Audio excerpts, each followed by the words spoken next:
విస్తృత స్థాయి సమావేశానికి విచ్చేసిన వేదికపైన ఆసీనులైన నాయకులందరికీ పేరు పేరున నా హృదయపూర్వక నమస్కారాలు.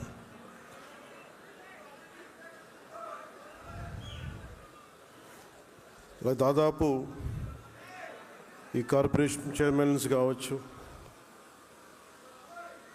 ఈ సమావేశంలో ప్రత్యేకించి మంత్రులు కానీ, ఎంపీలు, ఎమ్మెల్సీలతో పాటు ప్రభుత్వం నామినేట్ చేసిన రాష్ట్ర స్థాయి కార్పొరేషన్ చైర్మన్స్కి, కార్పొరేషన్ డైరెక్టర్స్కి, అర్బన్ డెవలప్మెంట్ అథారిటీ చైర్మన్స్కి, టీటీడీ బోర్డు సభ్యులు, ముఖ్య దేవాలయాల చైర్మన్లు, ట్రస్ట్ బోర్డు సభ్యులు, డిసిసిబి టీసీఎంఎస్ చైర్మన్లు, వాటర్ ప్రాజెక్ట్స్ చైర్మన్లు, వైస్ చైర్మన్లు, గ్రంథాలయ పరిషత్ చైర్మన్లు, ఏఎంసీ చైర్మన్లు, వైస్ చైర్మన్లు, ఏఎంసీ డైరెక్టర్సు, పిఎస్సిఎస్ చైర్మన్లు, సభ్యులు, నీటి సంఘాల చైర్మన్లు, సభ్యులు, దేవాలయాల చైర్మన్లు, సభ్యులు, మీరందరూ ఇచ్చేసరికి మీ అందరికీ నా హృదయపూర్వక నమస్కారాలు.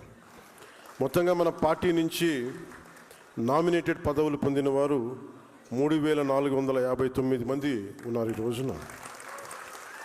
ఇది కాకుండా ఇంకొక అదనంగా మనం ఇంకా నామినేట్ చేయాల్సిన ఇంకా కొన్ని వందల్లో ఉన్నాయి, అవి కూడా త్వరలో చేద్దాం. అలాగే కొంతమంది ముఖ్యంగా హాస్పిటల్ సంబంధించి అసోసియేషన్ సంబంధించి కొంతమంది రాలేకపోయారు, వారికి కొన్ని పరిస్థితుల వల్ల, వారితో కూడా మళ్ళీ కలుస్తాం. అలాగే అది క్షేత్రస్థాయిలో ఈ ఆసుపత్రి పాఠశాల అభివృద్ధి సభ్యులుగా పదవులు పొందిన వారు కూడా ఉన్నారు. ఆ పదవుల్లో మరో 400 మంది ఉన్నారు. ఈ ఎన్నికల ద్వారా 21 మంది ఎమ్మెల్యేలు, 2 ఎంపీలు మన పార్టీ గెలుచుకుంది. ఎమ్మెల్సీలుగా 2 ఎన్నికయ్యారు. మరొక ఎమ్మెల్సీ మన సిద్ధాంతాలు, విధానాలు నచ్చి రావడానికి పార్టీలో ఉన్నారు. మన ఎమ్మెల్యేలో ఉప ముఖ్యమంత్రి, 2 మంత్రి పదవులు, 3 విప్ పదవులు దక్కి ఉన్నాయి. ఎన్నికల్లో పోటీ చేయడానికి సిద్ధపడిన తరుణంలో కూటమి సీట్లు సర్దుబాటులో సీటు వదులుకున్న నాగబాబు గారికి ఎమ్మెల్సీకి అవకాశం ఇచ్చాం. అలాగే పార్టీ కోసం నిత్యం నిప్పుడు నిలబడి చాలామందికి ఆయన మెత్తకదనం, ఆయన మెత్తనదనం ఒక సాఫ్ట్ టార్గెట్గా అయిపోయిన హరిప్రసాద్ గారికి ఎమ్మెల్సీ పదవి, విప్ బాధ్యతలు అందించాం. పార్టీ కోసం ముందు వరుసలో నిలిచి బలంగా పనిచేసిన నాయకుల్ని కార్పొరేషన్ చైర్మన్ని నియమించాం. జిల్లా, నియోజకవర్గ, రాష్ట్ర స్థాయిలో పార్టీ కోసం నిలిచారు. అలాగే తమ ఆలోచన, భావజాల విధానాలతో పార్టీ కోసం ఎన్నికల సమయంలో పనిచేసిన వారికి అవకాశం ఇచ్చాం. పార్టీ తీసుకున్న కార్పొరేషన్ చైర్మన్లు పదవులు, అభివృద్ధి, మౌలిక సదుపాయాల కల్పనకి సంబంధించిన వాటితో పాటు సంక్షేమానికి సంబంధించిన కార్పొరేషన్స్ కూడా తీసుకున్నాం. అలాగే మాల కార్పొరేషన్ కానీ, క్షత్రియ, అగ్నికుల క్షత్రియ, వడ్డీ కాపు, తూర్పు కాపు కార్పొరేషన్ చైర్మన్లకి మన నాయకులకి అవకాశం ఇచ్చాం. అలాగే ఒక మేజర్గా ఒకటి ఇందాక వస్తూ ఉంటే అనిపించింది, రెల్లి సంక్షేమానికి రెల్లి కార్పొరేషన్ కూడా ఏమైనా తీసుకున్నారా లేదా ఒకసారి, లేదంటే అది చాలా అవసరం, దానికి రెల్లి సామాజిక వర్గానికి మనం నిలబడాల్సిన అవసరం, దాన్ని కూడా దృష్టిలో పెట్టుకోమని నాయకులందరికీ కూడా దీన్ని తెలియజేస్తూ ఉన్నాను.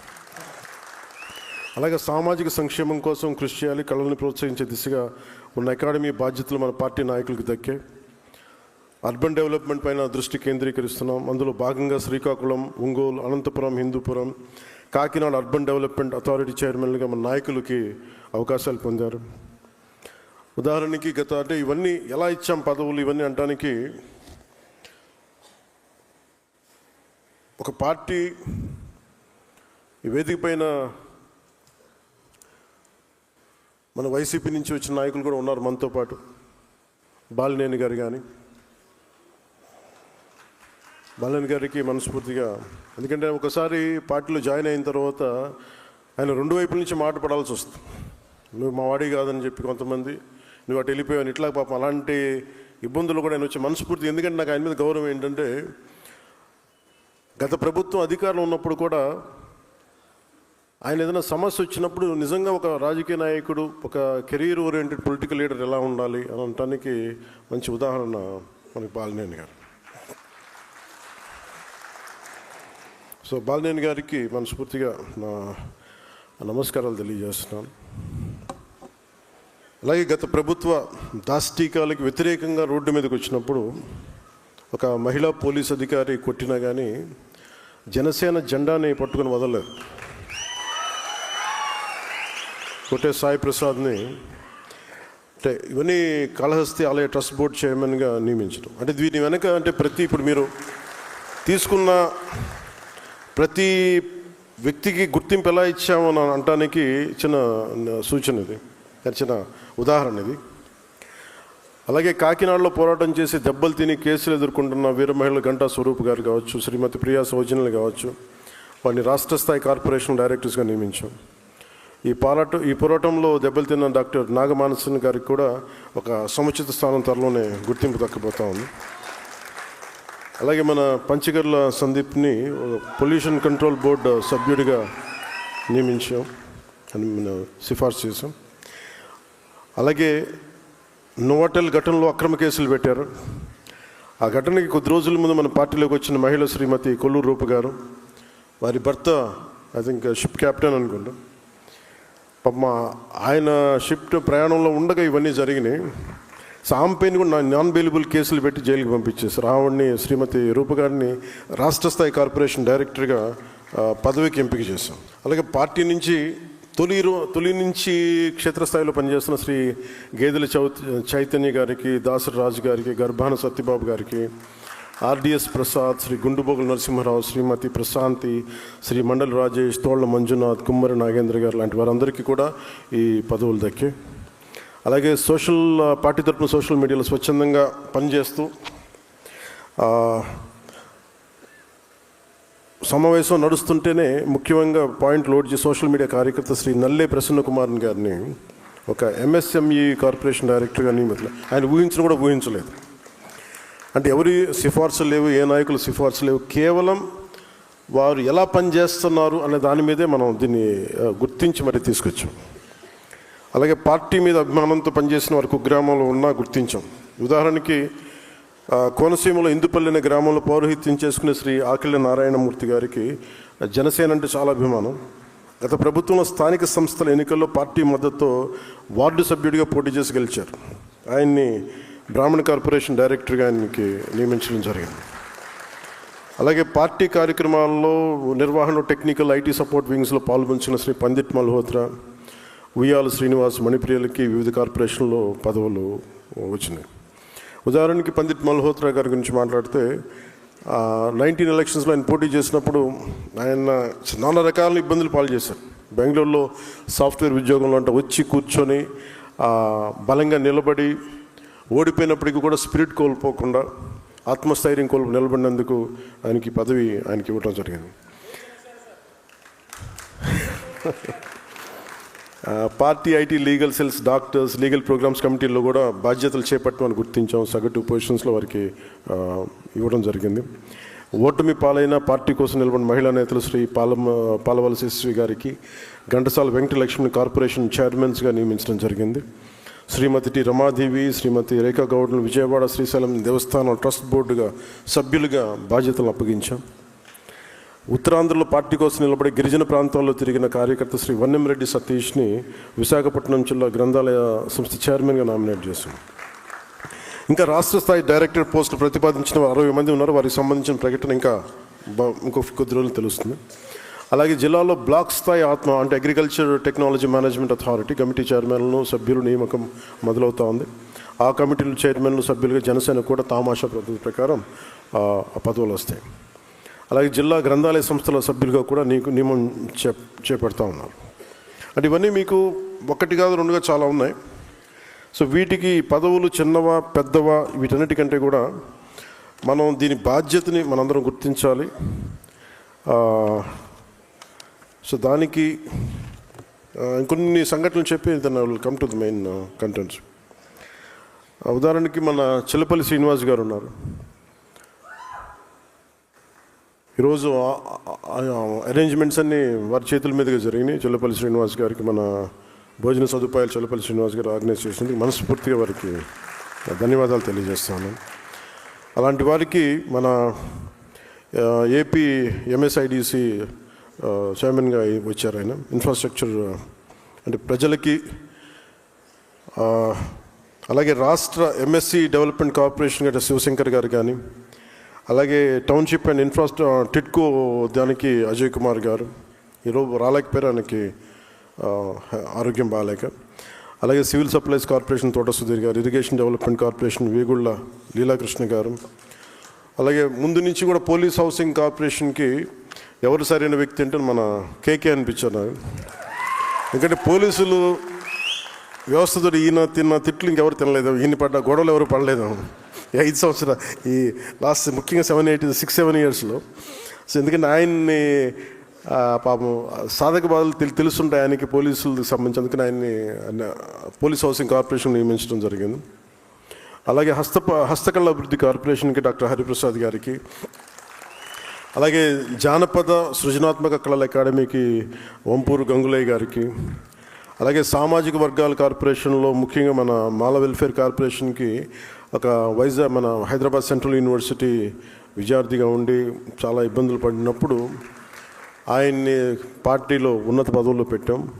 అది అయిన తర్వాత ఆయన పోటీ చేసి మనకి జనరల్ సీట్లో పోటీ చేసి ఓడిపోయినప్పుడు కూడా పార్టీకి వెన్నంటే ఉన్నందుకు మాల వెల్ఫేర్ కార్పొరేషన్ చైర్మన్గా పెదపూడి విజయ్ కుమార్ గారిని నియమించడం జరిగింది. తూర్పు కాపు కార్పొరేషన్గా పాలవలసి యశస్వి గారిని, అగ్నికుల క్షత్రియ కార్పొరేషన్కి చిలకలపూడి పాపారావు గారు, క్షత్రియ కార్పొరేషన్ కనకరాజు సూరి గారు, వడ్డీల కార్పొరేషన్ శ్రీమతి ఘంటసాల వెంకటలక్ష్మి గారు, అలాగే కాపు వెల్ఫేర్ కార్పొరేషన్కి కొత్తపల్లి సుబ్బారాయుడు గారు. సామాజిక వర్గాల కార్పొరేషన్ చైర్మన్లకి వీళ్ళు మీకు చాలా కీలకమైన బాధ్యతలు ఇవన్నీ.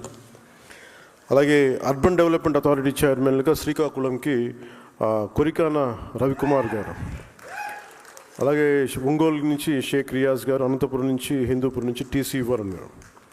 ఉదాహరణకి మన షేక్ రియాజ్ అయితే పార్టీ కింద పడడం, దెబ్బలు తిన్నా, ఏమన్నా వీళ్ళందరూ అలా నిలబడిపోయిన వ్యక్తులు.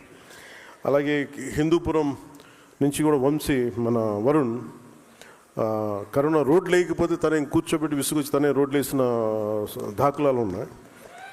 అలాగే కొరికాన రవికుమార్ గారు పాపం ముందు నుంచి కూడా ఆయన బయటికి రాలేదు, కానీ ఎప్పుడు చాలా సంవత్సరాలు ఆయన ముందస్తుగా వచ్చి అలాంటి వ్యక్తికి శ్రీకాకుళం అర్బన్ డెవలప్మెంట్ అథారిటీ చైర్మన్గా వారిని సిఫార్సు చేయడం జరిగింది. ఈరోజు ఈ కార్యక్రమానికి పదవి బాధ్యత అనేది ఎందుకు పెట్టాలి, ఏ పేరు పెట్టాలనుకున్నప్పుడు నేనే సజెస్ట్ చేశాను, పదవి బాధ్యత అని పెడదామని. ఇది అంటే నా ఉద్దేశంలో ఏముంది అంటే, ఒక పార్టీ నిర్మాణం చాలా చాలా కష్టమైంది. పదే చెప్తా ఉంటాను, కానీ ఒకసారి ఇది మనకి కంప్లీట్గా మన డిఎన్ఏలోకి వెళ్ళిపోవాలి. మేజర్ ప్రాబ్లం పార్టీ పెట్టే సమయంలో మనకున్న రాజకీయ నేపథ్యం ఇవన్నీ ఎలా ఉంటాయంటే, ఒక ముఖ్యంగా రీజనల్ పార్టీస్కి ప్రాంతీయం మీద ఉన్నంత అవగాహన దేశం మీదగానే ఉండదు. కొన్ని సామాజిక సమస్యల మీద ఎంతసేపు ఎలక్షన్ కోణంలో నుంచే పార్టీలు ఉంటాయి, మన ఆలోచన విధానం ఉంటుంది. దానికి విభిన్నంగా ఒక పార్టీ నిలబడాలంటే ఏం చేయాలి, ఒక పార్టీ బలంగా వేళ్ళునుకుపోవాలంటే ఏం చేయాలి, నా తపనంతా ఇదే ఉండింది. నేను ఆల్మోస్ట్ ఒక 23-24 నుంచి నేను పడ్డ తపన, కొన్ని అనుభవాలు అన్నీ కలిసి ఈ రోజున ఇన్ని దాదాపు 4,000 మంది ఈ రోజున పదవులు వచ్చినాయి. ఇన్ని ఎమ్మెల్యేలు కానీ, ఎమ్మెల్సీలు కానీ, మంత్రులు కానీ ఇవన్నీ ఉన్నాయంటే ఇది ఒక పవన్ కళ్యాణ్ అనే వ్యక్తిది కాదు, మనందరం క్యారీ చేస్తున్న ఈ భావజాలం తాలూకు శక్తి, మన పోరాట శక్తి, మన పోరాట పటిమ. అంటే ఇది మనం నిలబడగలిగేది. ఒక పార్టీని ఎలా మనం, ఒక వ్యక్తిని మనం ఎలా అంచనా వేస్తాం, గెలిచినప్పుడు సుఖాల్లో వాడిని అంచనా వేయలేము ఎవరిని కూడా. గెలుపు ఓటమిల్లో వీళ్ళు ఎలా నిలబడతారన్న దాని మీదే జీవితం ఉంటుంది. అలాగే మనం ఓడిపోయినప్పుడు నిలబడ్డాము, మీరందరూ ఓడిపోయినప్పుడు నిలబడ్డారు, అందువల్ల ఈరోజు పదవులు అన్నారు. అంటే మనకి ఎలా ఉంటుందంటే, ఉదాహరణకి చాలా రీజనల్ పార్టీస్కి జాతీయ దృక్పథం ఉండదు. మనందరం పోరాటాలు చేసేదాన్ని పదవి బాధ్యత అని ఎందుకు మాట్లాడుతున్నానంటే, మనందరం వీఆర్ బౌండెడ్ టు కాన్స్టిట్యూషన్. రాజ్యాంగానికి మనం లోబడే చేయాలి ఏ పనైనా సరే. అలాంటి రాజ్యాంగానికి లోబడి మనం పని చేసేటప్పుడు మనం ఎలా ఆలోచిస్తామంటే ఇది మనకు సంబంధం లేదు, లేదంటే మ్యాక్సిమం మన ప్రాంతీయ దృక్పథంతోనే ఉంటుంది. నేను దానికి భిన్నంగా జాతీయ దృక్పథంతో ఉన్న ప్రాంతీయ పార్టీ కావాలి. ప్రాంతీయ పార్టీ దృష్టిలో లేదు నేను పార్టీ పెట్టినప్పుడు, ఒక పార్టీ పెట్టాలనుకున్నాను అంతే. అది ఎందుకు అలాంటి పార్టీ పెట్టాలనుకున్నానంటే యువతకి సలసలసలక రక్తం కరిగే యువతకి ఇది ఒక ప్లాట్ఫామ్ అవ్వాలి అనుకున్నాను. ఇది అంటే మీ కోపాలు మీరు చూడండి, ఈ మధ్యన ఆపరేషన్ కగార్ కానీ ఎంతమంది నక్సలైట్స్ వాళ్ళ విధానంతో మనం నచ్చచ్చు నచ్చకపోవచ్చు కానీ వాళ్ళు ఏదో ఒక తపనతో వెళ్ళిపోయారు వాళ్ళందరూ. అంటే ఒక పందాన్ని ఎంచుకుంటే మనం వెళ్ళిపోయి ప్రజలకి న్యాయం చేయొచ్చు, లేదా కొత్త రాజ్యం కొత్త విధానాలు నిర్మించవచ్చు అన్న ఒక ఆలోచన. It all comes from it originates or from an ideology, one particular ideology, అది ఏదైనా కావచ్చు. అలాంటిది వాళ్ళు యువత వెళ్ళిపోయి 70s కావచ్చు, 80s కావచ్చు, లేట్ 80s కావచ్చు, వాళ్ళందరికీ ఇప్పుడు 50 ఏళ్ళు వచ్చేసి పోరాటం ఓడిపోయి న్యాయం చేయలేక అటు ఇటు పడిపోయి ఎంతమందో చనిపోయి ఇలా కకావికలం అయిపోయింది. ఈ ప్రాసెస్లో పట్టు విడవకుండా నలిగిపోయి చనిపోయారు అందరూ. అంటే మీకు ఎందుకు చెప్తున్నాను ఇదంటే, if you don't have an ideological framework, ఒక ideological framework that too within the norms of constitution, ఒక బ్యాలెన్స్డ్ ఐడియాలజీ లేకపోతే ఏం జరుగుద్ది అని అనడానికి మనకు అనేక దాఖలాలు ఉన్నాయి. మీరు ప్రాంతీయ తత్వం తీసుకోండి, దానికి ఒక టైం లైన్ ఉంటుంది. కేవలం 2-3 కులాలే కావాలి అని చెప్పండి, దానికి ఒక టైం లైన్ ఉంటుంది. దాని తర్వాత అవి పడిపోతాయి. తీసేమన్నా హౌస్లో దూరం పెట్టుకున్నాను.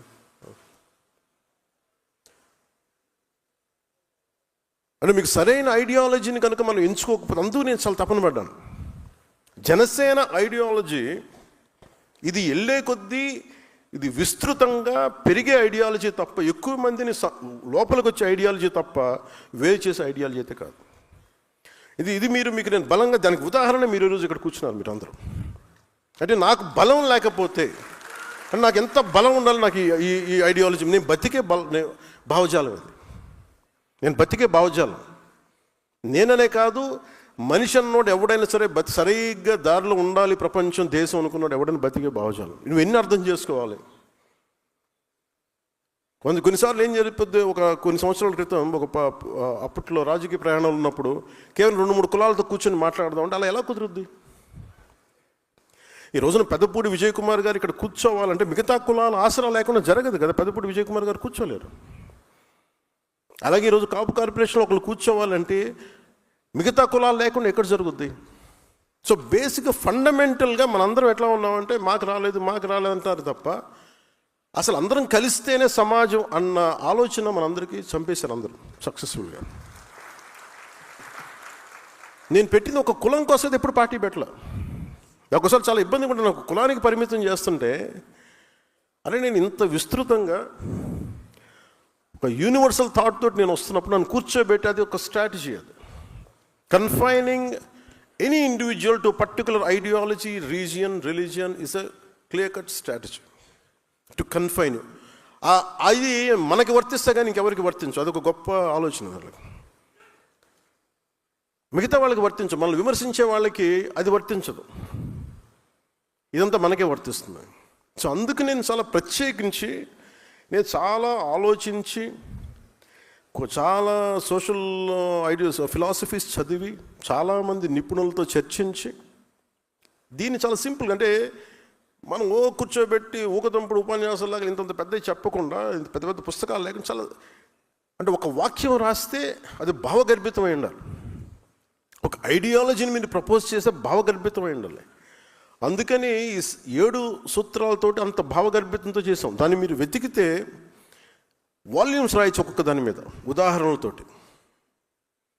ఉదాహరణకి ప్రాంతీయతని విస్మరించని జాతీయవాదం ఎందుకు పెట్టామంటే, మనం కూర్చొని ఈ ప్రతి 50-70 కిలోమీటర్ 100 కిలోమీటర్లకి మన కల్చర్ మారిపోతూ ఉంటుంది. మనది ఆహార అలవాట్లు మారిపోతాయి, ఆచార వ్యవహారాలు మారిపోతూ ఉంటాయి, మాట తీరు, మాట యాస మారిపోతూ ఉంటుంది. ఇవన్నీ పరిగణలో తీసుకోకుండా, ఇవన్నీ గౌరవించకుండా మనం వెళ్ళిపోదాం ముందుకంటే ఎక్కడో చోట దెబ్బలు తింటాం అందరం. సో ఇవన్నీ దృష్టిలో పెట్టుకొని ఒక్కొక్కటి అన్నీ పెట్టుకుంటూ వచ్చాం. దానికి మీరందరూ కూడా నాకు తెలిసి మీరు 90s ఉన్న వాళ్ళు ఉంటారు, లేదంటే కొంతమంది 80s పుట్టిన సీనియర్ నాయకులు కాకుండా మిగతా వాళ్ళందరూ కూడా కరెక్ట్గా చెప్పాలంటే 2007 నుంచి మీరు 20-25 వయసులో ఉండుంటారు మీరు అందరూ, మిగతా వాళ్ళని పక్కన పెడితే. సో ఇది మీరు భవిష్యత్తు మీరు సరైన నిర్దేశంగానే ఇవ్వగలిగితే, అందుకే నేను ప్రత్యేకించి మిమ్మల్ని ఉద్దేశించి మీరు భావితరాలకు మీరు ఎంతో కొంత ఉదాహరణ అవ్వాలనే నేను ఈ 7 సూత్రాలని ప్రతిపాదించాను. ఇది చాలా కీలకం. అంటే మీరు ఎందుకు దీన్ని అర్థం చేసుకోవాలి అంటే నేను నా భావాన్ని మీరు అర్థం చేసుకోలేనప్పుడు, కేవలం పదవి కోసమే అనుకున్నప్పుడు మటుకు మీరందరూ కలెక్టివ్గా ఫెయిల్ అవుతారు. ఇప్పుడు ఉదాహరణకి నేను కూర్చోబెట్టి ఎందుకు మనకి పర్యావరణాన్ని పరిరక్షించే అభివృద్ధి ప్రస్థానం అని ఎందుకు ఆ మాట మాట్లాడామంటే, ఉదాహరణకి మన అమరజీవి జలవాహిని పేరు పెట్టినప్పుడు నాకు అనిపించింది, గోదావరి నది పారే ప్రాంతాలు ఇవన్నీ. అంటే కరెక్ట్గా 10 అడుగులు తీస్తే నీళ్ళు వచ్చేస్తాయి, మంచి నీళ్ళు. ఇదివరకు ఇష్టారాజ్యంగా తవ్వేశాం. అది మన అవసరాలు కావచ్చు, మన ఆర్థిక అవసరాలు కావచ్చు, మన ఆశ కావచ్చు, వ్యాపార విధానానికి కావచ్చు, ఆదాయానికి కావచ్చు. కానీ ప్రాసెస్లో ఏం చేసామంటే, మనం నీళ్లు ప్రవహిస్తున్నప్పటికీ నీళ్లు తాగలేని పరిస్థితుల్లో పెట్టేసుకున్నాం మన ఆర్థిక ప్రణాళిక. అందుకని ఇప్పుడు ఏం చేస్తున్నాం, మళ్ళీ అక్కడి నుంచి ఒక రిజర్వాయర్ నుంచి నీళ్లు తెచ్చుకొని మళ్ళీ అందరికీ 3,000 కోట్లు 3,000 పైచీలు కోట్లు ఖర్చు పెట్టి నీళ్ళు అందిస్తున్నాం. అంటే మనం మనకి పర్యావరణాన్ని పరిరక్షించుకోలేకపోతున్నాం. మళ్ళీ దానికోసం అదనంగా అంటే మనకి ఎలా ఉందంటే, ఉన్న నీళ్ళని ఉన్న సహజ వనరులను చంపేసుకొని నానా చండాలం చేసేసి మళ్ళీ అప్పుడు ఖర్చు పెట్టే పరిస్థితి. అంటే ఉన్న భూమిని చంపేసుకొని మార్స్కి వెళ్దామన్నట్టు ప్లాన్ లాంటిది. సో మనకున్నది కళ్ళ ముందుది మనం రక్షించుకోలేనప్పుడు, మన కళ్ళ ఉన్నదాన్ని మన దగ్గర ఉన్నదాన్ని మనం పరిరక్షించుకోలేనప్పుడు మనం ఎంతని మనం చేయగలం. అందుకని పర్యావరణాన్ని పరిరక్షించే అభివృద్ధి ప్రస్థానం. అలాగే ప్రాంతీయతను విస్మరించిన జాతీయవాదం అంటే మనం ఎంత జాగ్రత్తగా ఉండాలి అని అనడానికి నేను చాలాసార్లు కొన్ని ట్వీట్స్ చేస్తున్నప్పుడు, ఇది మన రాష్ట్ర సమస్య కాదు కానీ మాట్లాడుతూ ఉంటారు కొంతమంది, నాకు కూడా సలహా ఇస్తారు. అంటే ఉదాహరణకి బంగ్లాదేశ్లో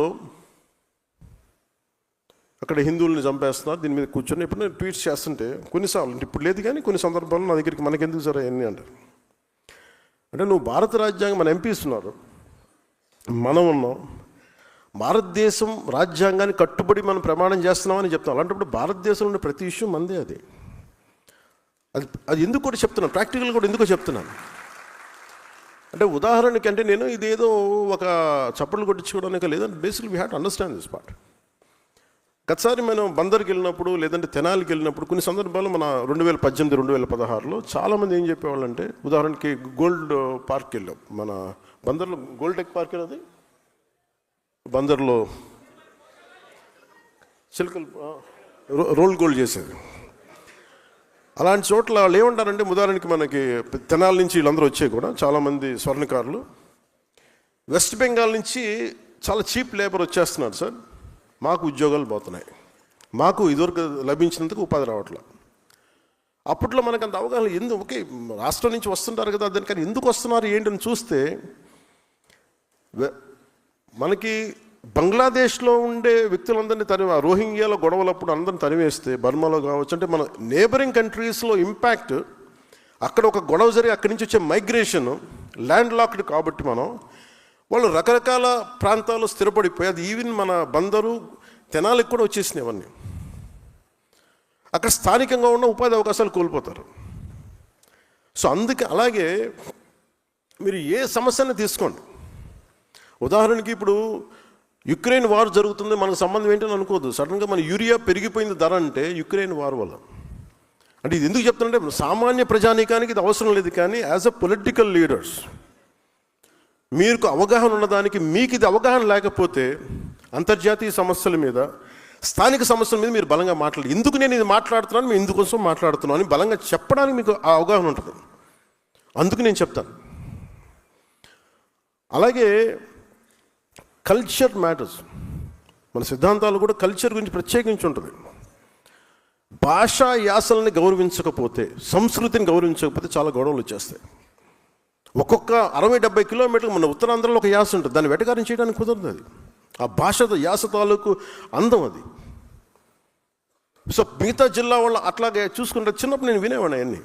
సో అందుకని ఈ భాషా సంస్కృతుల్ని కాపాడకపోతే, గౌరవించకపోతే చాలా సమస్యలు ఉత్పన్నమవుతాయి. సో ఇట్లాగే అన్నీ పెట్టుకునే దీనిని ఇవన్నీ కలిస్తేనే భారతదేశం అనే దానికి బలంగా ఉండడానికి ఏమి చెయ్యాలి అన్న దాంతో పెట్టిన ఇవన్నీ ఈ సిద్ధాంతాలు.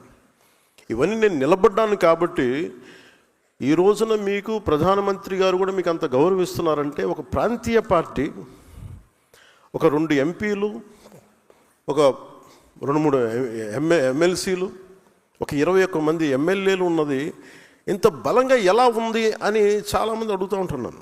జాతీయ స్థాయి నాయకులు, ఏ పొలిటికల్ పార్టీకి కూడా జాతీయత ఆలోచన విధానం చాలా తక్కువ ఉంటుంది. భయపడతారు, మనకి ఎందుకు లేని ఇవన్నీ. ఇది మనందరి రెస్పాన్సిబిలిటీ, మనందరి బాధ్యత. అందుకని మీరు దీన్ని చాలా చాలా బలంగా తీసుకోండి. దీన్ని భవిష్యత్తులో మనం ఏం చేద్దాం వీటన్నిటికీ మాట్లాడటానికి ఇంకొక 3.5 years టైం ఉంది. ఇంకా మనం చేయడానికి చాలా ఉంది. మీరు ఏ పదవి కూడా చిన్నది, ఏ పదవి పెద్దది అనుకోకుండా ఉన్న పదవిని మీరు కనుక సమర్థవంతంగా నిర్వహించగలిగితే, మీరు ఇదివరకు విన్నారా ఒక పంచాయతీరాజ్ శాఖ ఇంత బలం ఉంటుందని, ఒక పంచాయతీరాజ్ శాఖ ఇంత కదిలించగలదని?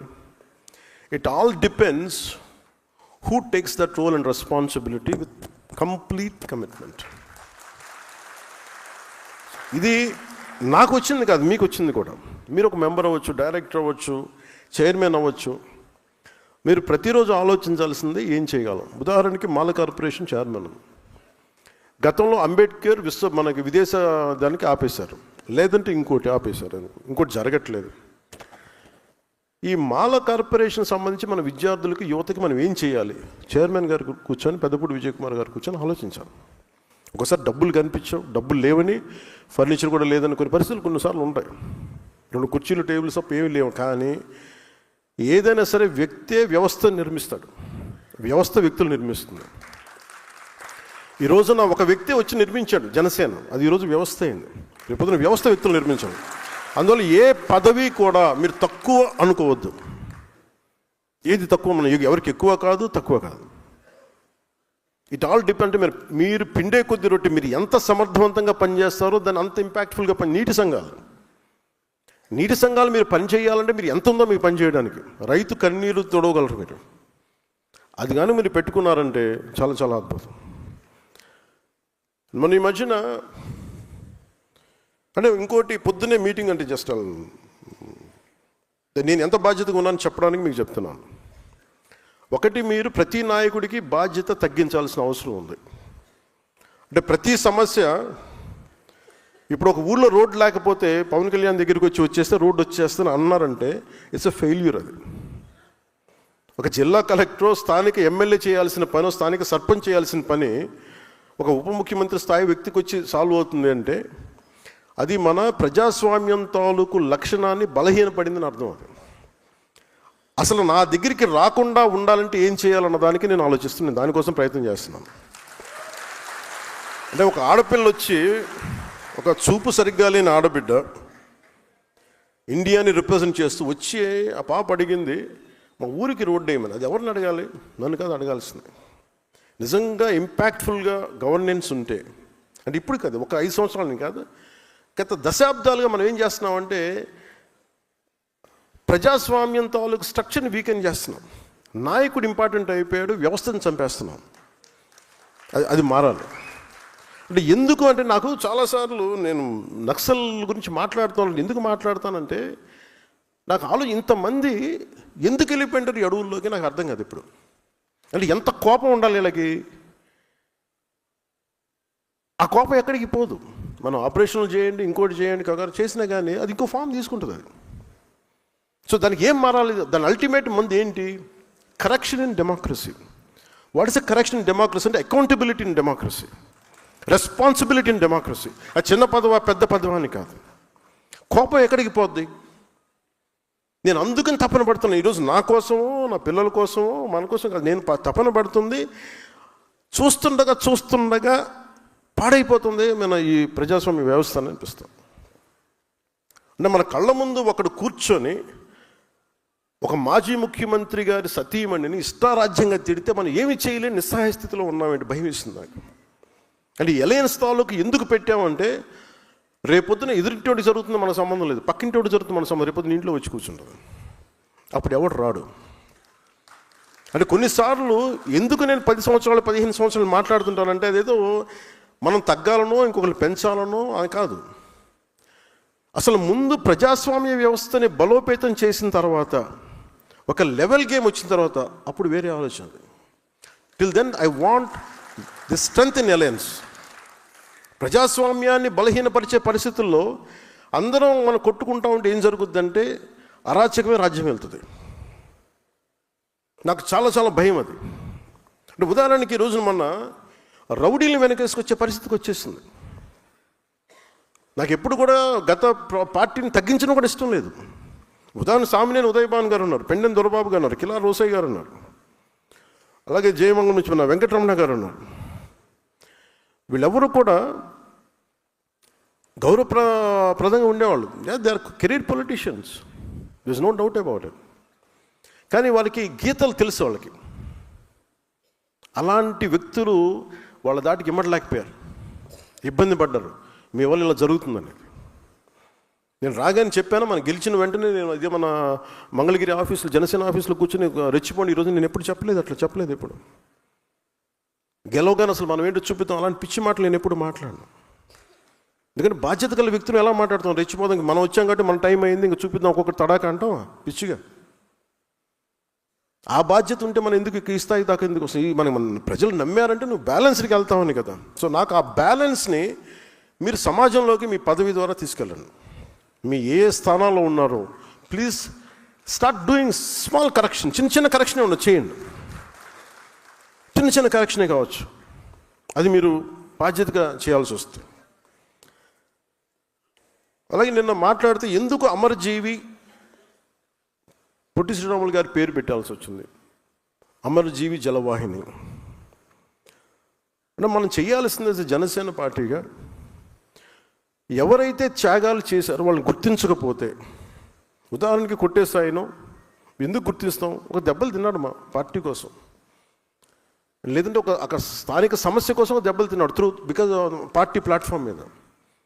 మనమే ఇలా కూర్చోబెట్టి పార్టీ కోసం పనిచేసిన వాళ్ళని గుర్తించి ఇంత ఆనందం మనకుంటే, ఇన్ని వేల మంది ఇక్కడ కూర్చొని మాట్లాడుతూ ఉంటే మనకి ఇంత ఆనందం ఉంటే, ఇన్ని కోట్ల మందికి దేశం మొత్తం మీద భాషా ప్రయుక్త రాష్ట్రాలు తెచ్చిన మహానుభావుడు, లేదంటే తెలుగువాడి ఉనికి, తెలుగు జాతి, తెలుగు ఆత్మగౌరవం అని ఈరోజు మనం మాట్లాడగలుగుతున్నామంటే దానికి మూల పురుషుడు అమరజీవి పొట్టి శ్రీరాములు. అంటే మనం అలాంటి వ్యక్తుల్ని మనం స్మరించుకోకపోతే, అంటే ఉదాహరణకి 5 సంవత్సరాలు పనిచేసిన ముఖ్యమంత్రి పేర్లు కూడా పెట్టేస్తారు. కానీ మనం ఎవరి సాక్రిఫైస్ మీద మనం నిలబడ్డాము, ఎవరి బలిదానం మీద నిలబడ్డాము, ఆ వ్యక్తులను వదిలేస్తున్నాం. భగవంతుడు నాకు ఇచ్చిన, గురువులు ఇచ్చిన నాకు ఆ జ్ఞానం ఏమో తెలియదు, కానీ ఆయన పేరు స్మరించింది. అంటే ఎలా ఉంటుందంటే ఆయన పేరు పెట్టగానే సార్ ఆయన వయస్సులు అంటారా, మన ఆలోచన చూడండి. అంటే ఎంత దౌర్భాగ్య స్థితికి వెళ్ళిపోయి ఉంటే, అంబేద్కర్ గారికి ఒక కులానికి పరిమితం చేసుకుంటే మనం ఏం చేయలేం.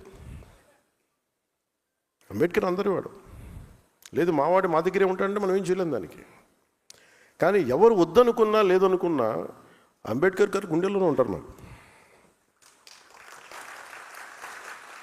దాన్ని మేము పొలిటికలైజ్ చేయం. ఓనర్షిప్ ఒక్కళ్ళకి అని అంటానికి కుదరదు, నాయకులకి. అంటే ఈ స్థాయికి ప్రపంచం వెళ్ళిపోతున్నాం. మనం కరెక్ట్ చేసుకోకపోతే మన స్థాయిల్లో చాలా చాలా తప్పులు చేసిన వాళ్ళం అవుతాం ఇవన్నీ. సో అందుకని ఇవన్నీ ఒక్కొక్కరు చేసుకుంటూ వెళ్తాం. నా ఉద్దేశంలో పొట్టి శ్రీరాములు గారికి సరైన గుర్తింపు కానీ నివాళి కానీ ఇవ్వాలి అంటే ఒక పోలవరం లాంటి ప్రాజెక్టుకి ఆ మహానుభావుడు పేరు పెడితే నిజంగా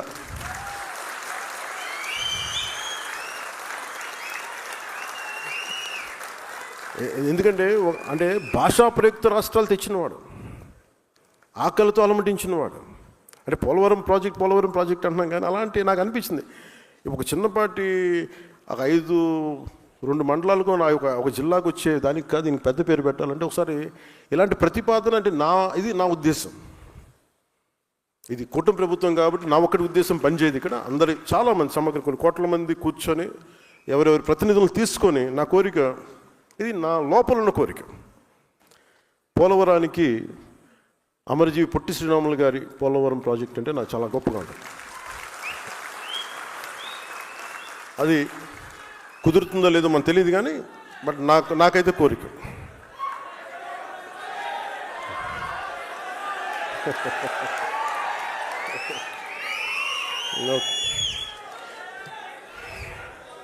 అలాగే ఇంకొక కీలకమైన అంశంలో ఏంటంటే, నేను కొన్ని మాట్లాడుతున్నప్పుడు మీకు కొన్ని ఇబ్బందులు ఉంటాయి. ఏంటంటే మీ వాడు ఎలా మాట్లాడేసారంటారు మేము. అలాగే ఇది కాదు నేను అమర్జీవి గారి గురించి మాట్లాడలా. అంటే ఉదాహరణకి కులాల గురించి చాలా విస్తృతంగా మాట్లాడతాను, ఇబ్బంది లేకుండా మాట్లాడతాను. మా సోదరులు నాగబాబు గారిని అడగండి, మా ఇంట్లో ఎప్పుడు కూడా కుల ప్రస్తావన మాకు తెలియదు అసలు ఎప్పుడు. అలాంటి నేను కులాల గురించి మాట్లాడటం అంటే ఎంత నలిగిపోయాడు బిగినింగ్లో. అసలు ఎందుకు వచ్చాను పాలిటిక్స్ అనుకున్నాను. ఇప్పుడు కదా 2007, 2008లో అంటే మనం మానవత్వం అనుకున్న పెరిగిన వాళ్ళకి, సోషలిజం మైండ్ సెట్తో ఉన్నవాడికి కులం చాలా ఇబ్బందిగా ఉంటుంది. కాకపోతే that is a stock reality of our society. ఇది ఒక వాస్తవ దృక్పథం. ఇది అంటే మనకి అసమానతలు ఉన్నాయి, కొన్ని కులాలు అగ్రస్థానంలో ఉంటాయి, కొన్ని కులాలు వెనకబాటు స్థానంలో ఉంటాయి, కొన్ని వృత్తి కులాలు ఉంటాయి, వృత్తి కళలు వాటికి పరిమితం అయిపోయినాయి. అందుకని కులాలని నేను సమగ్రంగా స్టడీ చేశాను. స్టడీ చేసుకున్న తర్వాత అప్పుడు అవగాహనతో వచ్చి మాట్లాడాను. అందుకు నాకు ఇబ్బంది ఏముండదు. నేను ఒక కులం గురించి మాట్లాడుతున్నానంటే ఇంకో కులాన్ని ఎప్పుడు పెంచడం కాదు, ఇంకో కులాన్ని తక్కువ చేయడం కాదు, ఒక వాస్తవాన్ని మాట్లాడుతున్నాను అంతే. అందుకని నేను ప్రత్యేకించి కులాల గురించి మాట్లాడేటప్పుడు మన ఆ పార్టీని ఎలా చెప్పాలో తెలియట్లేదు నాకు. వాళ్ళ పేరు కూడా చెప్పడం పెద్ద నాకు ఇష్టం లేదు.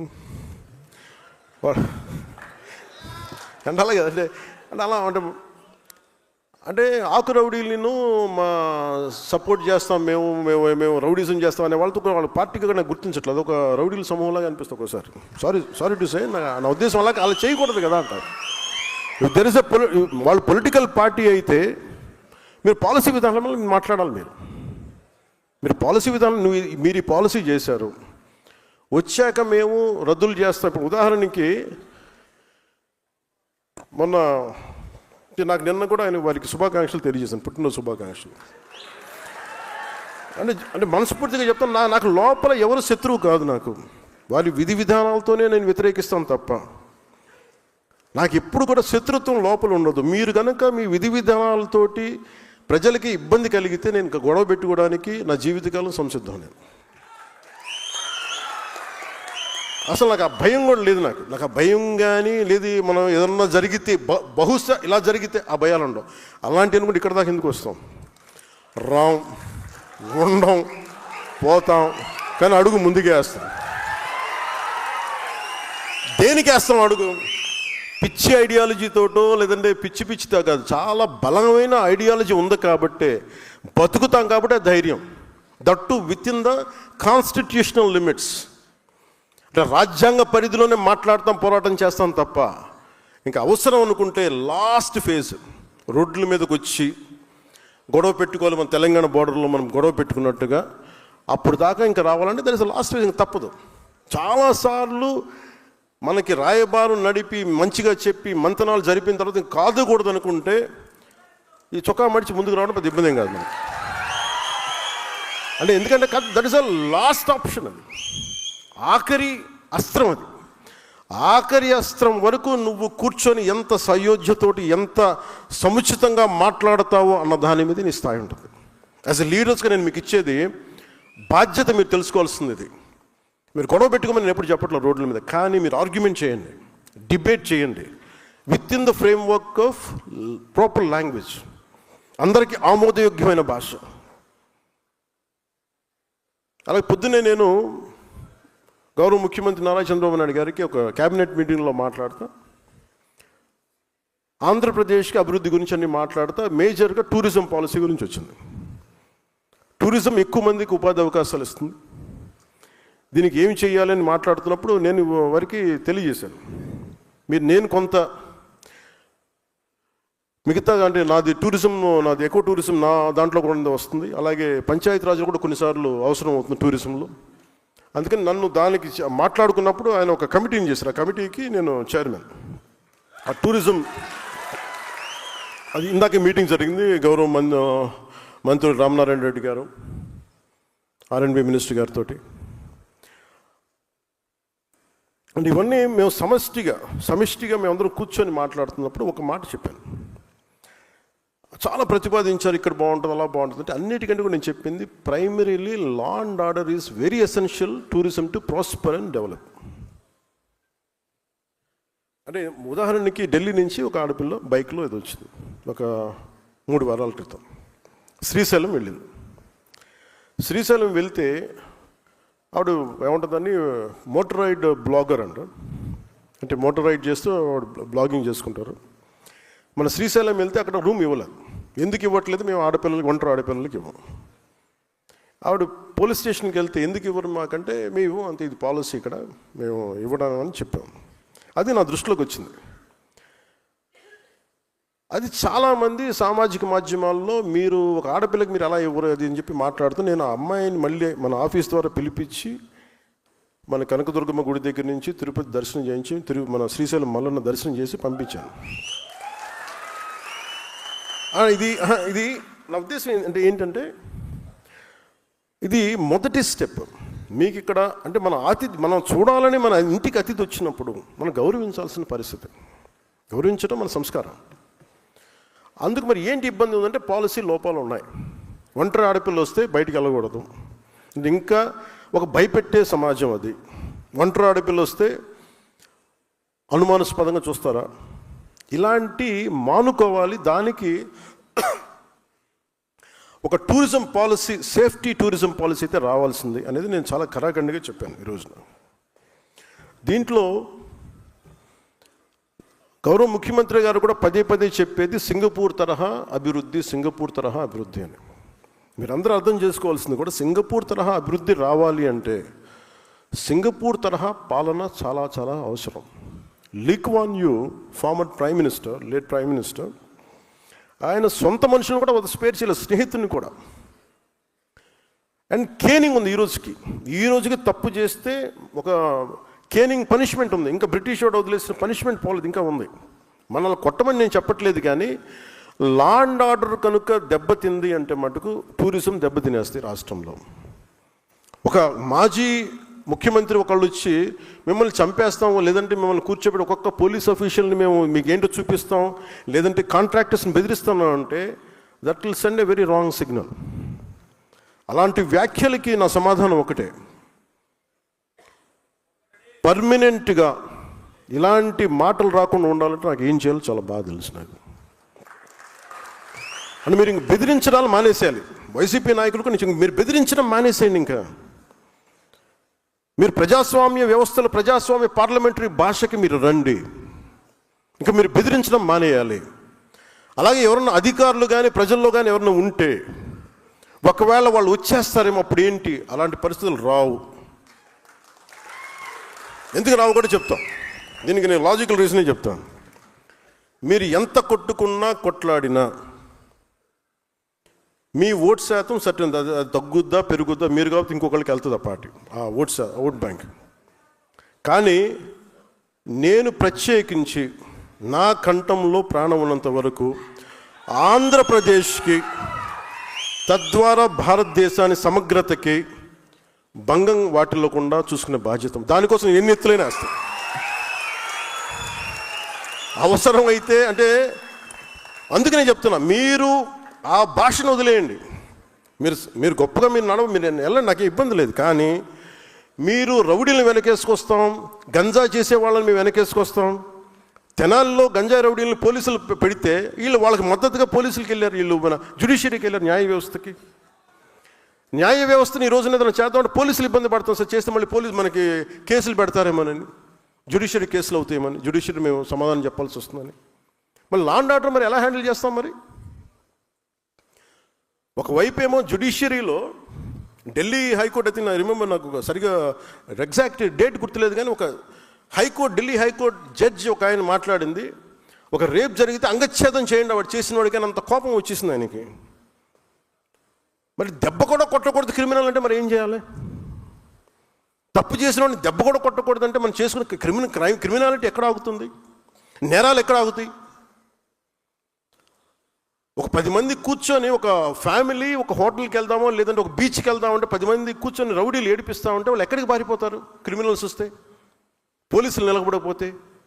అందుకని మీరు పదవి బాధ్యతలో ముఖ్యంది లా అండ్ ఆర్డర్ చాలా చాలా బలంగా ఉంటుంది. మీ స్థాయిలో మీకు కనిపిస్తే స్థానిక పోలీసులకు, పనిచేసే పోలీసులకు మీరు మద్దతుగా నిలబడండి, బలంగా నిలబడాలి. తప్పులు జరుగుతున్నాయి, కరెక్ట్ చేయండి వాటిని. అంటే క్రిమినాలిటీ మీకు కనుక పెరిగిపోయింది అంటే మటుకు ఈ రాష్ట్రానికి ఎవడు బాగు చేయలేడు.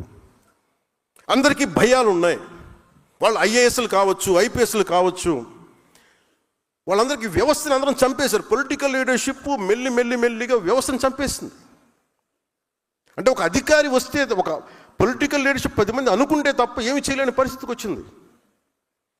మీరు అలాగే నేను కొన్నిసార్లు ప్రైవేట్ సెటిల్మెంట్స్ మనం చేయకండి. మీరు ఒకళ్ళు చేయాల్సి వస్తే అది చాలామంది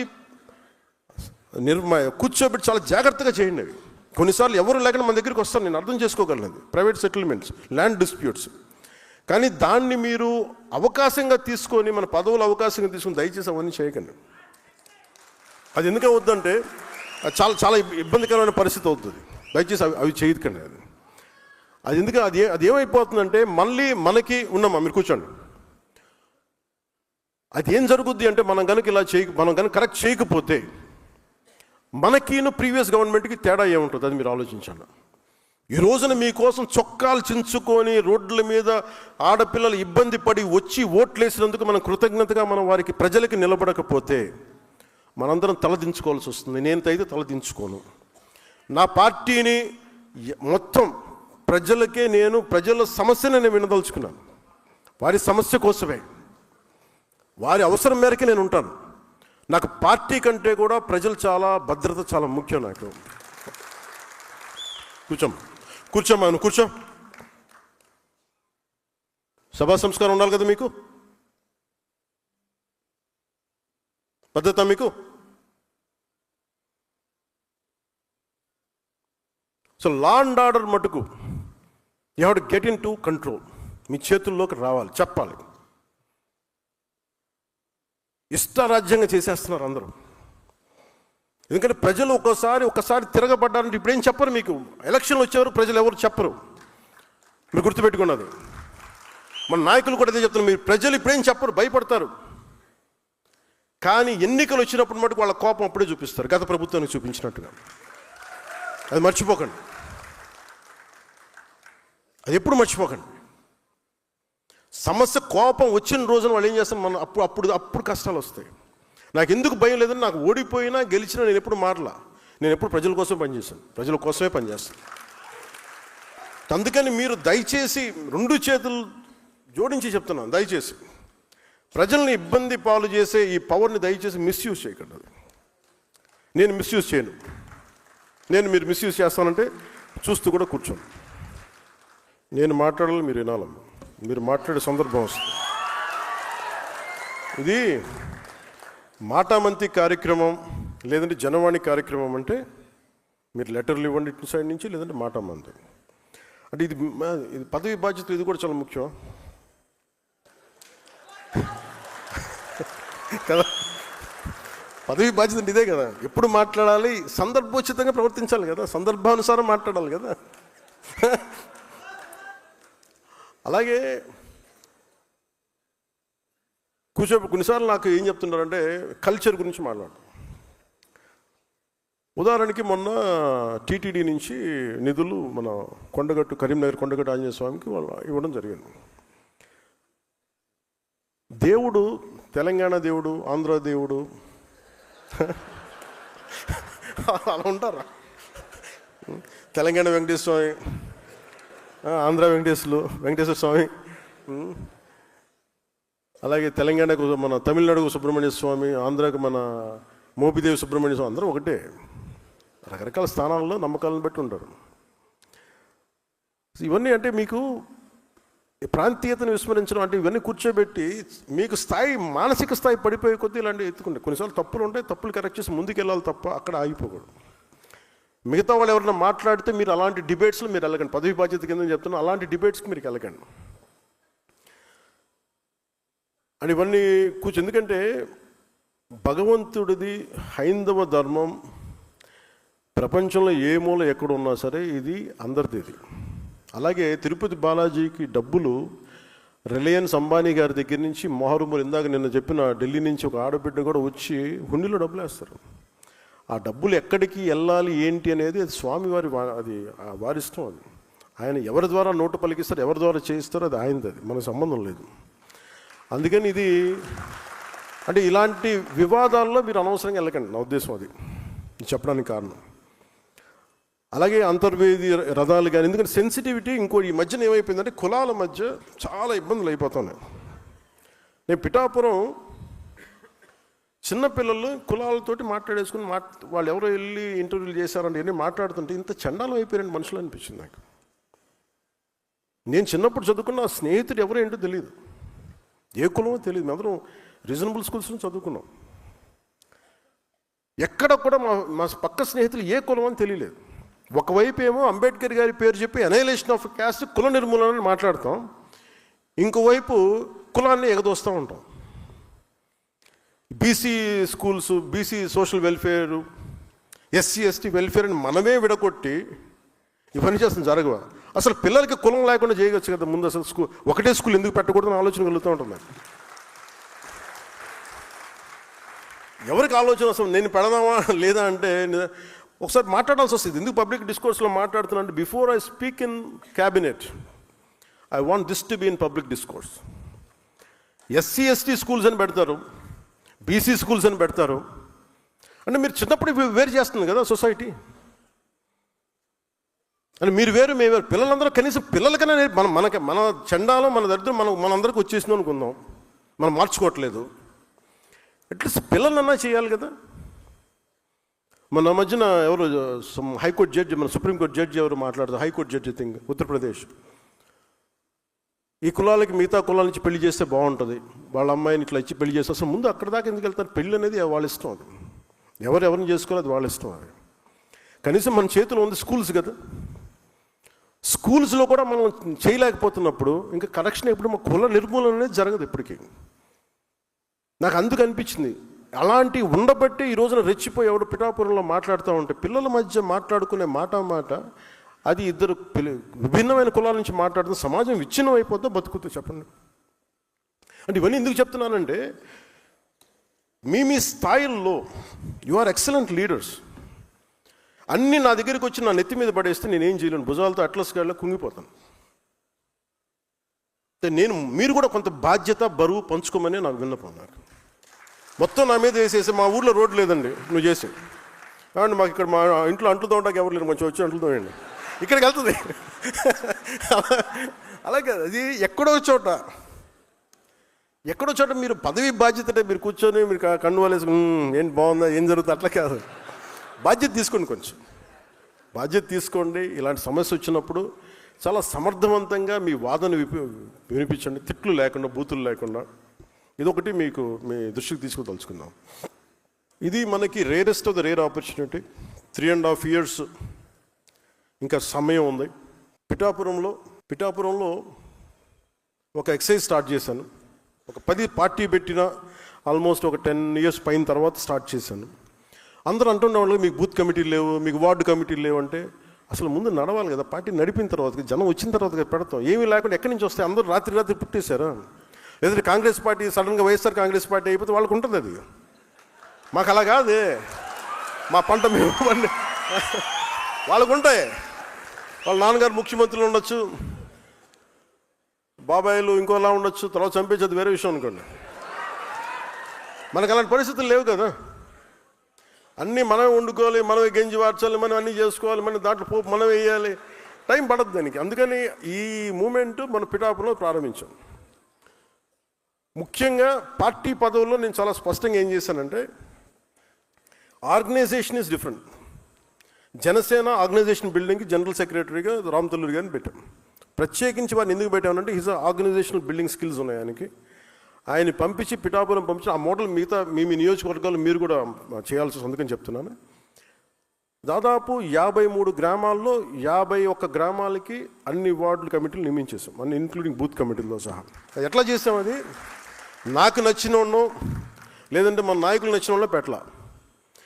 10 మంది జన సైనికుల్ని స్థానికంగా ఉండే వీరమహిళలందరూ కూర్చోబెట్టి మీకు ఎవరికి కావాలి మీ నాయకుడు ఎన్నుకోండి అంటే చాలా వరకు అసలు ఏకపక్షంగా మాకు ఈ వ్యక్తి ఉంటే సరిపోతుందని వచ్చిన గ్రామాల్లో ఉన్నాయి. లేదు కొంచెం ఓటింగ్ అంటే ఓటింగ్ పెట్టుకున్న గ్రామాలు చాలా ప్రజాస్వామ్య పద్ధతి, చాలా డెమోక్రటిక్ మీన్స్లో చేశాం. ఇది ప్రతి నియోజకవర్గానికి ఇది ఒక మోడల్ అవ్వాలి. ఇవన్నీ ఎందుకు చేస్తున్నాం అంటే, మీరు రేపొద్దున స్థానిక సంస్థల్లో మీరు బలంగా నిలబడాలి అంటే మీరు ఇప్పటి నుంచి చేసుకోకపోతే స్థానిక సంస్థల్లో మనం పోటీ చేసే సీట్లో మీరు బలంగా నిలబడలేరు. మీరు సెకండ్ ఇన్ ఫీల్డ్లో అయిపోతారు, జాగ్రత్త. అది అందుకని చెప్తున్నాను, మీరు కంపల్సరీగా చేయాలి. అలాగే ఈ పోటీ చేయాలనుకునే వారికి స్థానిక సంస్థల స్వరూపం, వాటి ద్వారా చేయగలిగే సేవ, అభివృద్ధి గురించి తెలుసుకోవాలి. అలాగే పంచాయతీ వ్యవస్థని బలోపేతం చేస్తున్నాం, సర్పంచుల గౌరవాన్ని పెంచుతున్నాం. నేను రాగానే చేసింది వీళ్ళు వైసీపీ సర్పంచ్లు 70% వైసీపీ సర్పంచ్ 80%. మరి ఫస్ట్ 10,000 మొత్తం డబ్బులు విడుదల చేసాం. 15th ఫైనాన్స్ కమిషన్ నిధులు కూడా వెళ్ళినాయి అంటే వాళ్ళు మన వాళ్ళని కాదు, వ్యవస్థను బతికించడానికి వాళ్ళ వైసీపీ సర్పంచ్లను వాళ్ళ ఖాతాలో డబ్బులు పడ్డాయి. ఇంకా వ్యవస్థను బతికించేవాడు మనని చూడకూడదు, అది నిష్పక్షపాతంగా ఉండాలి. సో అందుకని దీన్ని దృష్టిలో పెట్టుకుని మీరు కూడా చాలా బలంగా ఈ అవగాహన పెంచుకోవాల్సిందిగా కోరుకున్నాం. అలాగే మెంబర్షిప్ డ్రైవ్ చేస్తున్నాం. నేను మన చాలాసార్లు అయిపోతుంది మెంబర్షిప్ డ్రైవ్, మనకి జనసేన పార్టీ మెంబర్షిప్ డ్రైవ్ అంటే ప్రతి ఒక్కరు కూడా మీలో కూడా నాకు తెలిసి 95% మెంబర్షిప్ ఉండుంటారు, ఒక 5% మిస్ అయ్యారు నాకు ఎందుకు అనిపిస్తుంది. ఒకరు తప్పైతే కరెక్ట్ చేయండి. అంటే కొన్నిసార్లు మెంబర్షిప్ ల్యాబ్స్ ఉందేమో చూసుకోండి. మెంబర్షిప్ లేకుండా జనసేన పార్టీకి పదవి పొందడం తప్పదు. సో దయచేసి ఎవరైనా ఉంటే, ఒకళ్ళిద్దరు ఉంటే దయచేసి దాన్ని కరెక్ట్ చేసుకున్నాను.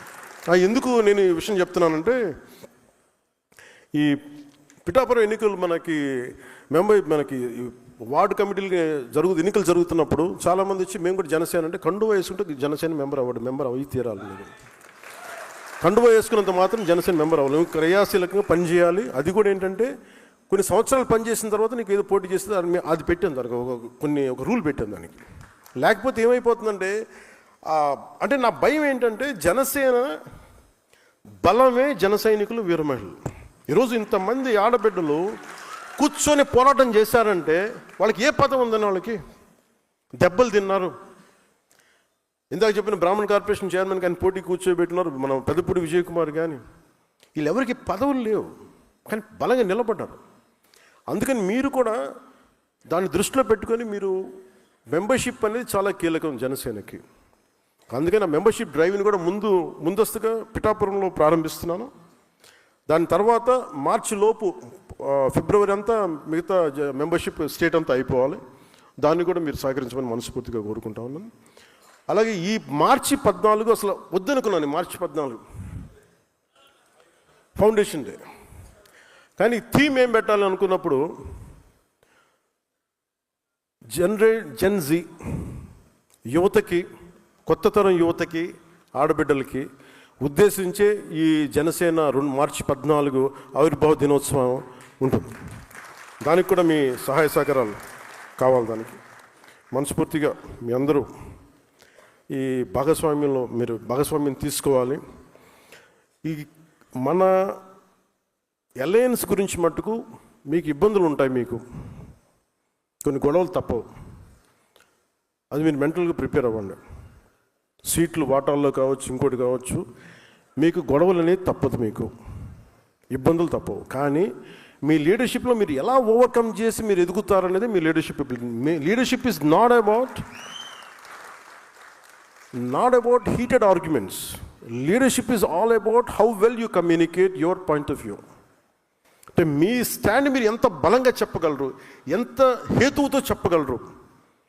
పంచాయతీ అంటే మీరు సర్దాలి అంటే లీడర్షిప్ అనేది గొడవ పెట్టుకొని కండలు పెంచుకునేవాడు లీడర్ అవ్వలేడు, ఒప్పించేవాడే నాయకుడు అవుతాడు. ఇంతమంది చాలా ప్రతికూల పరిస్థితుల్లో కూడా అందరినీ ఏకతాటిపైన తీసుకొచ్చేవాడే నాయకుడు అవుతాడు తప్ప గొడవలు పెట్టి వేరు చేసేవాడు నాయకుడు అవ్వలేవాడు. ఏదో ఒక రోజు జనం వదిలేస్తారు, గుర్తుపెట్టుకున్నాం. అందుకని నేను మిమ్మల్ని అందరినీ ఎలాంటి నాయకులు అవ్వాలని కోరుకున్నానంటే, గొడవలు వచ్చినా కానీ ఎలా మీరు కూర్చొని పరిష్కరించగలరు. అందుకని మనస్ఫూర్తిగా మీరు దీన్ని దృష్టిలో పెట్టుకొని, ఈ పదవి బాధ్యత అనేది మనకి అలంకారం కాదు, బాధ్యత. నేను అంత బాధ్యతగా నేనున్నాను, నేను వదలట్లేదు దీన్ని. ఈ 3.5 సంవత్సరాల్లో మీరు కనుక అద్భుతంగా చేయగలిగితే, మీ చేతిలో ఒక పిడికిడి సాయం చేయండి, ఒక మనిషికి సాయం చేయండి చాలు.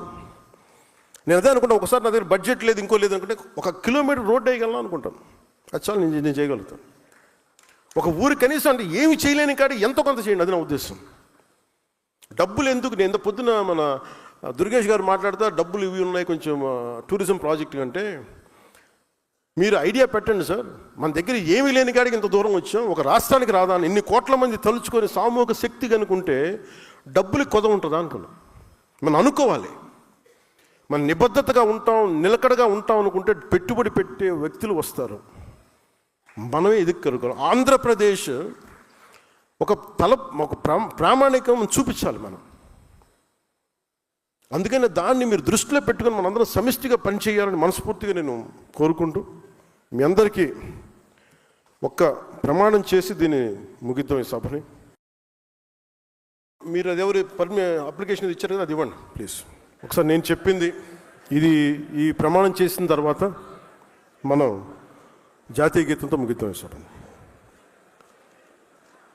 ఆంధ్రప్రదేశ్ ప్రభుత్వం అప్పగించిన పదవిని బాధ్యతాయుతంగా స్వీకరించాను.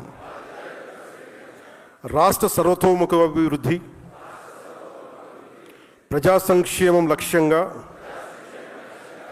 ప్రభుత్వ ఆశయాలకు అనుగుణంగా పనిచేస్తాను. ప్రజలకి జవాబుదారీగా ఉంటూ వికసిత్ ఆంధ్రప్రదేశ్ సాకారానికి, వికసిత్ భారత్ లక్ష్యానికి కృషి చేస్తానని దైవ సాక్షిగా ప్రమాణం చేస్తున్నాను.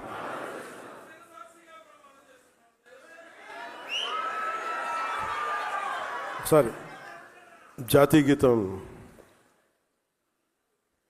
जनगण मन अधिनायक जय हे भारत भाग्य विधाता, पंजाब सिंध गुजरात मराठा द्राविड उत्कल बंगा, विंध्य हिमाचल यमुना गंगा उच्चल जलधि तरंगा, तव शुभ नामे जागे, तव शुभ आशीष मांगे, गाहे तव जय गाथा। जन गण मंगलदायक जय हे भारत भाग्य विधाता, जय हे जय हे जय हे जय जय जय जय हे।